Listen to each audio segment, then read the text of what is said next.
and welcome to Used Car Heaven. This week we're fishing for bargains as we look for a first little runabout for our guest buyer. We'll have, as always, a visit to the trading post and we'll hear from the car doctor, and Ian Royle will have an alternative suggestion. But first, let's meet this week's guest buyer.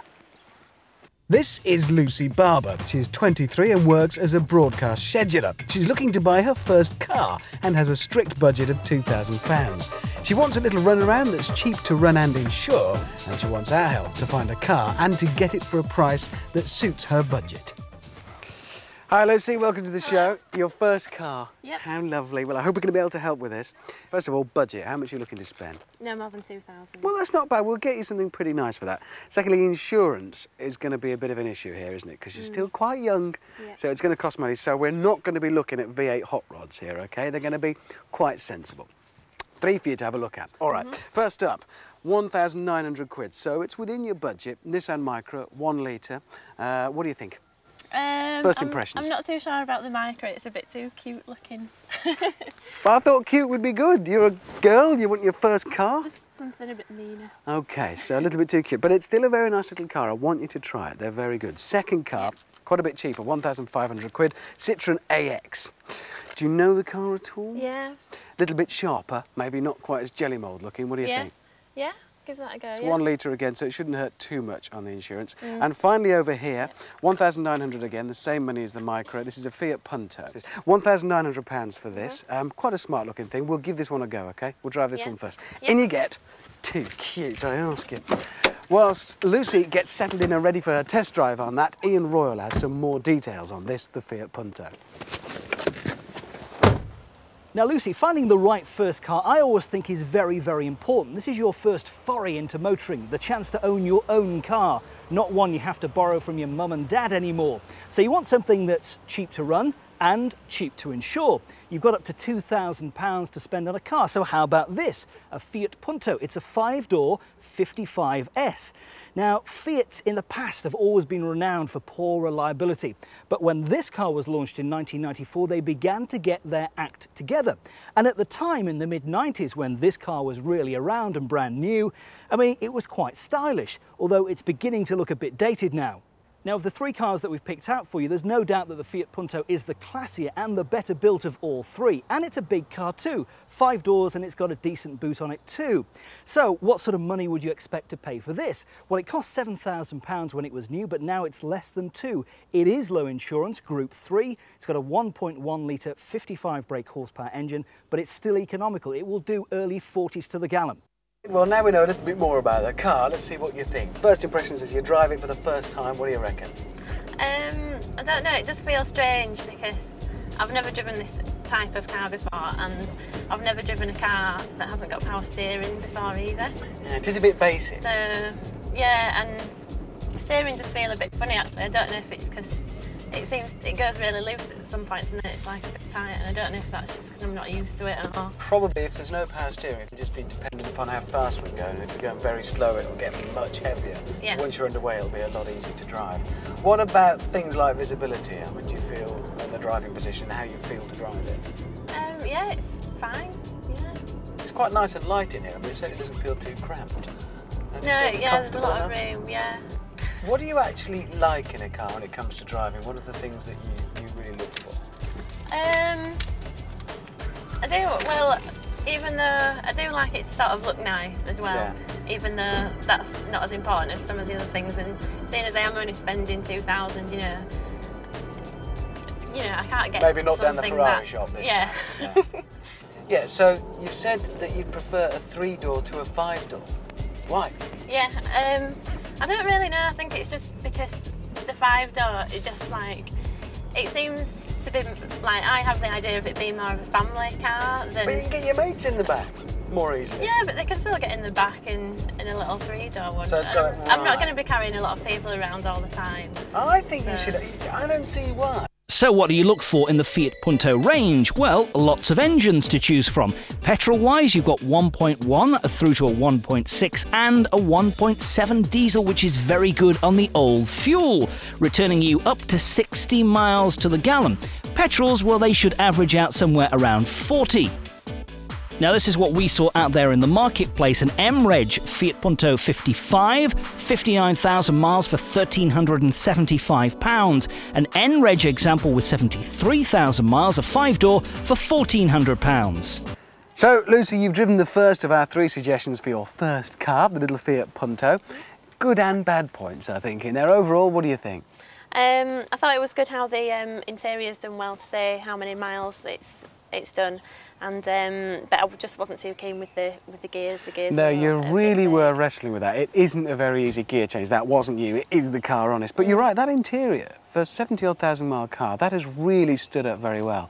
Now, in this 5-door business, you're not having that, are you? I'm just not keen on the 5 doors. No, I don't know what it is. I think it's just because it just strikes me as being a family car if it's got 5 doors, and I want something a bit sleek. Make me feel all old. You just don't want that practicality. I like the 5-door thing. OK, well, that is only the first of 3 cars, remember. We will get to testing the rest of them in the programme. But first, the surgery is open for Simon Hughes, the car doctor.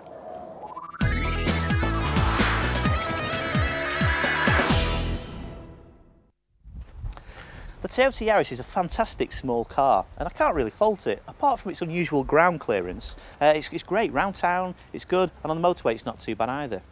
But one thing that's foxing me is these door seals at the bottom of the window, at the top of the door, where no matter how much you push them down, they keep popping back up again when you put the window up and down. Now, I've also noticed this on other Yaris's parked around and ones that have come into the garage. Now, I've checked at the dealers and they're quite happy to change them under warranty if the car is less than 3 years old, so it's clearly a problem. So if it's happening on your car and it's driving you mad, I suggest you get them changed rather than just keep trying to push them down. And if it's out of warranty, you might have to shell out a few pounds. But other than that, enjoy. I've always been a little bit mystified by the Nissan Micra. You see, Nissan had a fantastic opportunity to produce a really superb small car with a brilliant engine.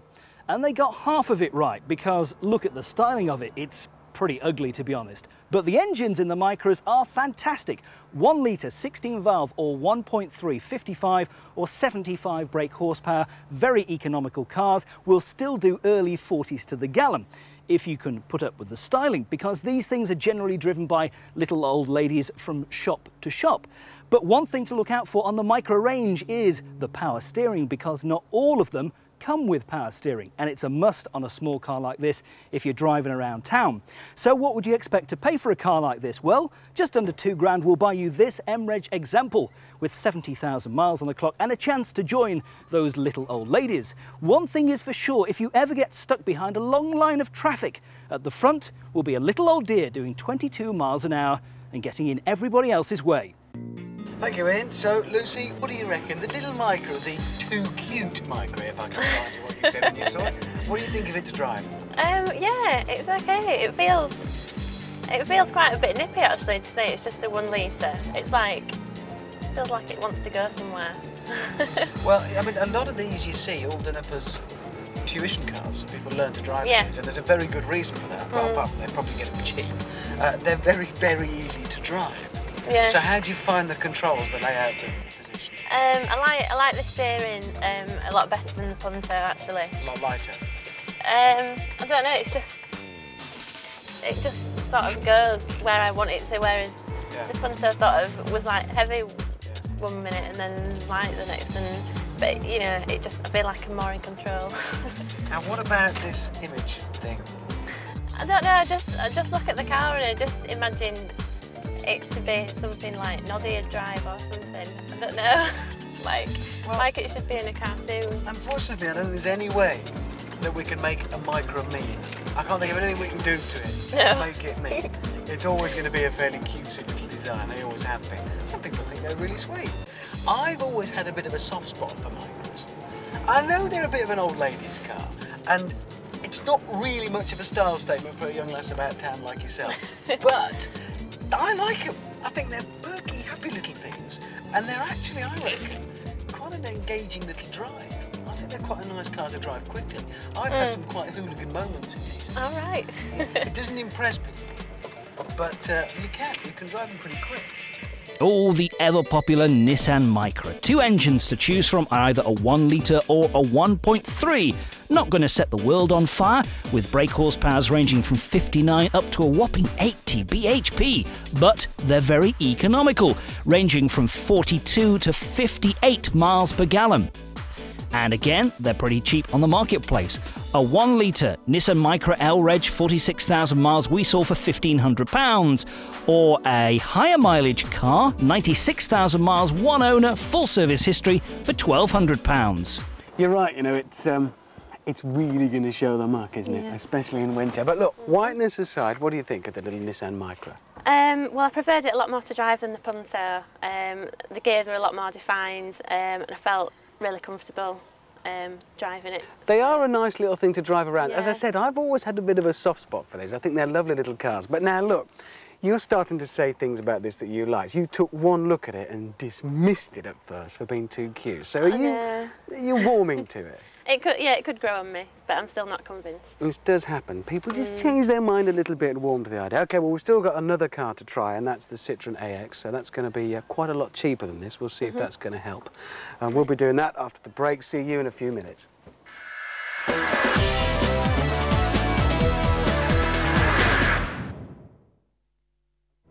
Welcome back to Used Car Heaven. This week we're looking for a first car for young Lucy. She's already had a drive of the Fiat Punto and the Nissan Micra, and in a moment we'll be trying the Citroen AX. But first, Ian Royle has an alternative suggestion. So Lucy, if the Punto, the Micra and the AX don't quite fit the bill in what you're looking for, well, I thought I'd have a look round and see what else is available on the market. You're looking for a small car that's economical to run and has a low insurance group. So how about this, a Peugeot 106? Now the great thing is with a Peugeot 106 is that it's a car which drives superbly. It's a very, very sweet handling car. Now, Peugeot and Citroen are kings at producing loads and loads of special edition models over the years, and this is no exception. This is a Peugeot 106 Escapade, so it gets a few little extras. Now, when I say you get a few little extras, it really is a few. You get a radio cassette player on this particular model, you get jazzed up interior trim, and you get a sunroof. And that, I'm afraid, is about it. No electric windows or mirrors, and certainly no air conditioning. Now, the Peugeot 106 is very highly regarded in the trade, and that means that it holds its value better than some of its rivals. And unfortunately, this car is a little bit more expensive than your budget. For this 1996 example, you'd have to pay £2,500 to buy this car, and it's got nearly 70,000 miles on the clock.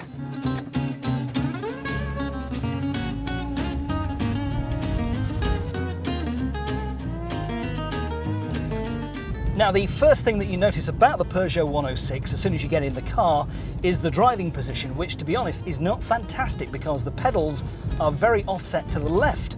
But it's the handling which is sweet on the Peugeot 106. When you really want to motor on, this is a cracking car to drive. And the key on used cars is finding something which will hold its value. And the Peugeot 106 certainly seems to do that over its rivals. You certainly want to look for a car which has better specification. The more on it, the better for you in the future.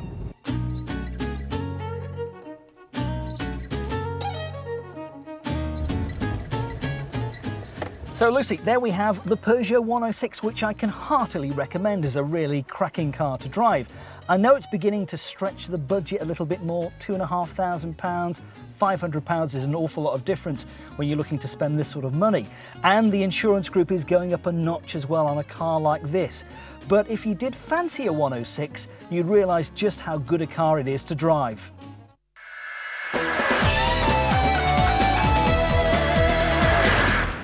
Now Lucy, how would you like a lightweight French friend which won't let you down? Because this Citroen AX is one cracking car. I mean, this is a very, very tidy example. It's been well looked after and it's cheaper than the other two cars. And the great thing with the AX is that there are loads about. Go to any big French city and you will find thousands and thousands of AXs, all generally a little bit worse for wear. They'll have bumps, dents, scratches alongside. You get a fantastic 1 litre engine, very, very economical. It's Group 3 insurance. It will do over 50 miles to the gallon. Or you could opt for the slightly bigger 1.4 engine, but that's going to cost you even more. And only the French could come up with a car which, instead of having cup holders, has a bottle of wine holder. I give you the Citroen AX. Thank you very much, Ian. So let's get the verdict of our guest. Lucy, what do you think of the little Citroen AX? First impression is just very sort of rattly and juddery, and I don't know, and I feel really cramped in this. You could feel a bit claustrophobic. It's kind of like the roof comes down quite low and you've not got as much of a view out the front sort of thing, and I don't know, I just feel like I'm in a little tin box. I think you're very right. The visibility on this one is nothing like the other two. It doesn't have the same sort of tall cabin, does it? There's not as much glass. Size-wise, it actually sits in between the Punto and the Micra. Yeah. It's about in the middle. Bearing in mind a few points. Firstly, this is only 1,500 quid, so it's 400 cheaper than the others, which means you'd have most of your insurance paid for, or what you've got left over, which is a big factor for you, I know. It's only done 47,000 miles, so it's done fewer miles, but the AX is nothing like as tough as either of the other two, certainly not the Micra. So you want to be careful and get it checked over, because it won't stand up to the mileage and the age so well. No. I'm not too keen on the way the pedals are positioned, but the gears are fine, you know. And one thing you have to bear in mind is this is actually a far more old-fashioned design than the other two. It's only got 4 gears. I mean, the AX has been around in one form or another for a long, long time without changing.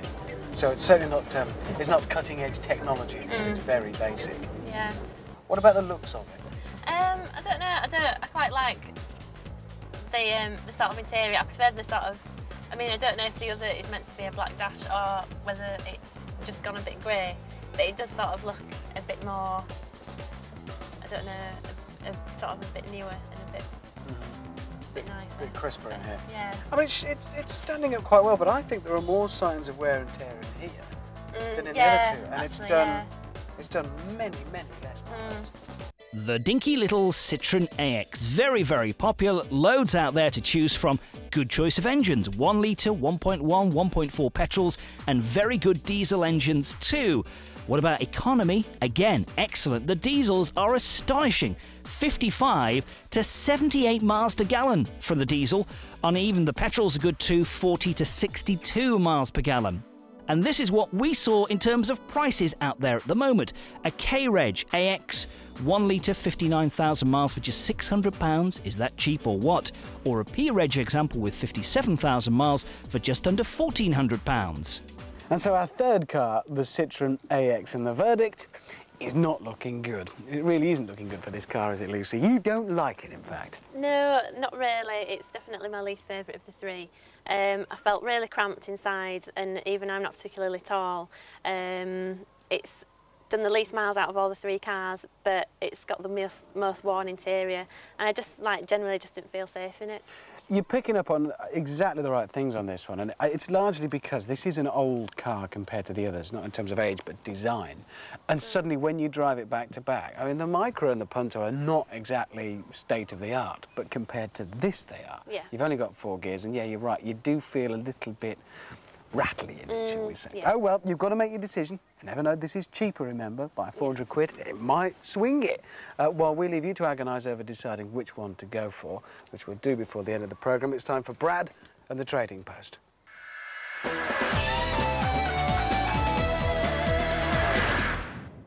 Today I'm going to be talking about buying a used classic car. This one I have here is a Beetle convertible, which is in excellent condition, totally restored. If you are going to be buying a convertible, especially one of these Beetles, check that the roof is actually original. Things that have been converted, usually you will experience a lot of problems with them, leaky roofs, things like that. So check the condition, check the operation of the roof. With Beetles especially, check the running boards here on the side, check they're not loose, because in the olden days, so to speak, they did tend to fall off now and again with a lot of rust down here where the water actually runs down. Check the provenance of the vehicle, check the service history, and check all the electrics work. Obvious checks when you're buying any car: check the tyres, condition of the wheels, the engine, underneath the bonnet as well. Check all the panels underneath the bonnet, check there's no obvious signs of misuse. It's always advisable when you're buying a classic car like this to not spend too much time on the service history, but there's numerous owners. Always take the time to ring the owners and find out a bit more about the car, because you can get caught out. Vehicles like this you can pick up for anything from £200 to £10,000 depending on the condition of the vehicle. This one, being in such condition, would sell for a lot of money, but it's all to do with the vendor that you're buying the vehicle off. A very personal thing, depending on how much he wants for the car, how much he can get for the car. So there is a bit of a negotiation involved in buying a true classic car. I'll be here again next week talking about another used car.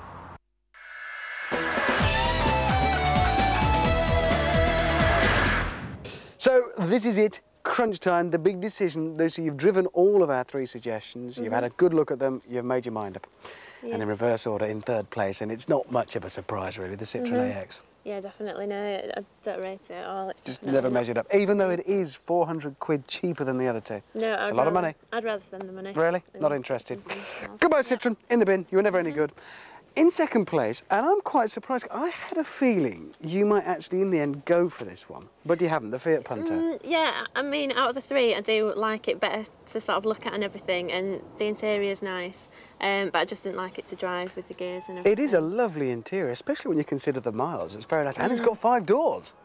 Which you yeah, but I still don't think. Okay, so buy Fiat Punto. That means in 1st place, and I'm surprised but also rather pleased about this. The Nissan Micra, which you really didn't like at first. No, it's not something I'd thought about buying before, but it was the nicest to drive out of the 3, and I might change my mind. No. Yeah, I mean, not this colour, certainly. Maybe if we can show you some of these in metallic colours, it might do. Yeah, maybe. All right, well, thank you for coming on the programme. Good luck with your first car. Good luck with your insurance as well. I hope you find a bargain. And that's it for this week on Used Car Heaven. We'll see you next week for more.